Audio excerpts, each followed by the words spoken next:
Sebelum ke perkembangan berita negeri-negeri, kita ikuti semula perutusan khas Perdana Menteri Datuk Seri Ismail Sabri Yaakob yang mengumumkan pembubaran Parlimen berkuat kuasa hari ini pada pukul 3 petang tadi. Bismillahirrahmanirrahim. Assalamualaikum warahmatullahi wabarakatuh. Salam sejahtera dan salam keluarga Malaysia. Alhamdulillah, marilah kita memanjatkan rasa syukur kehadrat Allah Subhanahu Wa Taala, pemilik segala kurnia. Kerana dengan rahmat dan keizinannya, saya dapat menyampaikan perutusan khas pada petang yang penuh barakah ini. Terlebih dahulu, izinkan saya menjunjung kasih atas limpah perkenan ke bawah duli Yang Maha Mulia Sri Paduka Baginda Yang di-Pertuan Agong Al-Sultan Abdullah Riayatuddin Al-Mustafa Billah Shah Ibni Almarhum Sultan Haji Ahmad Shah Al-Musta'in Billah bersama seluruh perkenan Raja-Raja Melayu atas perlantikan saya sebagai Perdana Menteri Malaysia ke-9 dalam keadaan negara yang sangat mencabar tak kala itu. Pada kesempatan ini, izinkan juga saya menzahirkan setinggi-tinggi terima kasih kepada seluruh keluarga Malaysia kerana menyokong dan mendukung saya selama ini dalam melunaskan amanah serta tanggungjawab sebagai ketua kerajaan. Mengambil ibrah firman Allah Subhanahu Wa Taala dalam surah Ali Imran ayat 54 yang bermaksud, dan mereka merancang, Allah juga merancang, dan Allah sebaik-baik perancang. Tanggal 21 Ogos 2021, saya ditakdirkan ilahi menerajui pentadbiran negara. Betapa besar amanah dan tanggungjawab yang dipikul, besar jugalah usaha dan ikhtiar yang digalas. Pada waktu itu, negara diselubungi trilema pandemik COVID-19 yang sedang mengganas bukan sahaja di Malaysia, bahkan di seluruh dunia. Ditambah pula dengan kelesuan ekonomi dan politik yang bergelora. Meskipun acap kali diasak pelbagai cabaran, tomahan serta fitnah, namun alhamdulillah dengan kehendak yang maha berkuasa, kerajaan andal menghadapi mehnah dan tribulasi dalam perjuangan membawa negara ke landasan pemulihan kesihatan, politik dan ekonomi demi memulihkan kesejahteraan hidup keluarga Malaysia dan kemakmuran negara. Keluarga Malaysia yang saya kasih sekalian, kerajaan ini bertanggungjawab dan sentiasa membuat perancangan yang teliti dalam semua hal, semua perihal. Ketika negara berhadapan krisis kesihatan misalnya, kerajaan meletakkan kepentingan keluarga Malaysia di atas segala-galanya. Terima kasih kepada semua petugas Barisan Harapan dan seluruh keluarga Malaysia yang sentiasa memberikan sokongan ampuh dalam membantu kerajaan membendung penularan COVID-19. Di atas kejayaan tersebut, Malaysia telah melangkah memasuki fasa peralihan ke endemik pada tanggal 1 April 2022 yang membolehkan pembukaan semula sempadan negara selepas lebih 2 tahun ditutup. Justru, kita sepatutnya bersama-sama berkongsi rasa bahagia dan bangga apabila negara berjaya keluar dari pandemik. Bahkan Malaysia diiktiraf sebagai negara yang terbaik di Asia Tenggara dalam mendepani cabaran COVID-19. Keberhasilan ini sekaligus menyaksikan pembukaan semula pintu ekonomi dan merancangkan kembali aktiviti pelbagai sektor.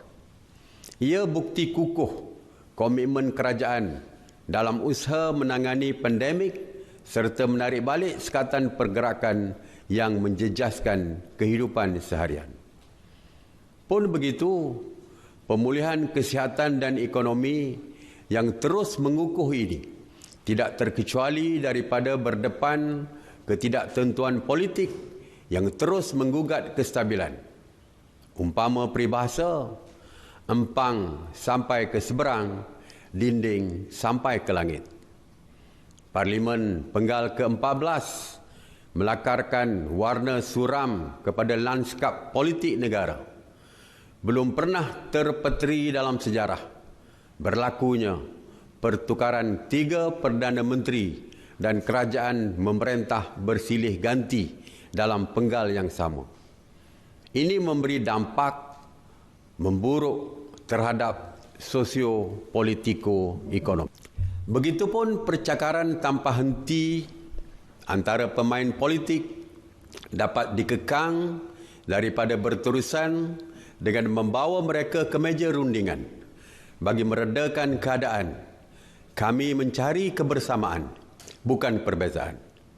Kami mencari kesepakatan, bukan perpecahan. Natijah semangat keluarga Malaysia berteraskan keterangkuman, kebersamaan dan kesyukuran diterjemah melalui Memorandum Persefahaman, MOU, transformasi dan kestabilan politik antara kerajaan dan pembangkang.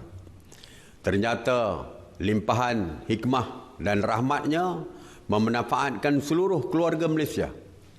Berkat kesepakatan ini, kerajaan telah berjaya melaksanakan beberapa transformasi yang signifikan. Antaranya, pindaan perlembagaan berkenaan larangan ahli Dewan Rakyat bertukar parti, pindaan perlembagaan berkaitan dengan Malaysia 1963, akta anti gangguan seksual. Keluarga Malaysia yang saya kasih sekalian, pandemik COVID-19 yang melanda negara pada awal 2020 mengakibatkan keluaran dalam negara kasar menguncup 5.5%, iaitu penguncupan paling besar sejak krisis keuangan Asia 1997 hingga 1998. Namun kerajaan dengan langkah-langkah responsif dan proaktif telah berjaya membawa negara keluar daripada kemelut ekonomi. Terbaru, Bank Dunia menyemak semula unjuran KDNK negara bagi tahun 2022 kepada 6.4% berbanding 5.5% yang diunjurkan pada Mac lalu. Alhamdulillah, Malaysia diiktiraf sebagai negara ke-18 paling aman di dunia daripada 163 negara dan kedua di Asia berdasarkan Indeks Keamanan Global ataupun GPI 2022 yang menjadi ukuran utama kedamaian global di dunia. Ini merupakan pencapaian terbaik Malaysia sejak GPI diperkenalkan pada tahun 2008. Dalam tempoh hanya setahun, kerajaan keluarga Malaysia berjaya kembalikan pasaran buruh ke tahap guna tenaga penuh. Kadar pengangguran telah menurun untuk 12 bulan berturut-turut, iaitu 3.7% pada Julai 2022 berbanding 4.8% pada Julai 2021. Pelaburan langsung asing ataupun FDI juga meningkat dengan ketara. Dalam tempoh 6 bulan pertama tahun ini sahaja, kita mendapat 47.4 bilion ringgit berbanding sepanjang tahun lepas kita hanya memperolehi 48.1 bilion ringgit. Keyakinan dan minat pelabur terhadap Malaysia tidak meningkat secara tiba-tiba. Sebaliknya, ia didorong langkah proaktif kerajaan yang melaksanakan dasar-dasar mesra pelabur. Ini termasuklah perjanjian bilateral yang dimeterai pada setiap misi saya keluar negara yang menjadikan Malaysia antara destinasi utama pelaburan dunia. Jumlah perdagangan negara juga meningkat sebanyak 33.1% kepada 1.87 trilion ringgit bagi tempoh Januari hingga Ogos 2022 berbanding dengan 1.41 trilion ringgit pada tahun sebelum ini. Pada Jumaat lalu, bajet 2023 bertemakan Keluarga Malaysia Makmur Bersama dibentangkan di Dewan Rakyat. Ia merupakan bajet yang terbesar dalam lipatan sejarah negara. Dengan nilai 372.3 bilion ringgit, ia membuktikan iltizam kerajaan dalam memastikan tiada siapa pun yang dipinggirkan. Seawal usia dalam kandungan sehingga ke usia emas, dari peniaga di Ceruk Desa sehinggalah ke konglomerat di tengah kota, semuanya akan memperolehi limpah nikmat daripada bajet ini. Keluarga Malaysia yang saya kasihi sekalian, dengan ini saya ingin memaklumkan bahawa pada tengah hari semalam saya telah menghadap ke bawah duli Yang Maha Mulia Sri Paduka Baginda Yang di-Pertuan Agong Al-Sultan Abdullah Riayatuddin Al-Mustafa Billah Shah dan menyembah warkah permintaan kepada Baginda mengenai pembubaran Parlimen ke-14. Selaras dengan perkara 40/2/B dan perkara 55/2 Perlembagaan Persekutuan, ke bawah duli Yang Maha Mulia Sri Paduka Baginda Yang di-Pertuan Agong telah bertindak menurut budi bicara Baginda dengan memperkenankan permintaan saya supaya Parlimen ke-14 dibubarkan pada hari ini, Isnin 10 Oktober 2022. Saya mengisyorkan ketua-ketua kerajaan negeri, kecuali Kerajaan Negeri Sabah, Sarawak, Melaka dan Johor, supaya mengambil tindakan sewajarnya bagi membubarkan Dewan Undangan Negeri masing-masing pada tarikh yang sama dengan pilihan raya umum di peringkat Parlimen, meskipun beberapa buah negeri telah memutuskan untuk tidak membubarkan DUN masing-masing.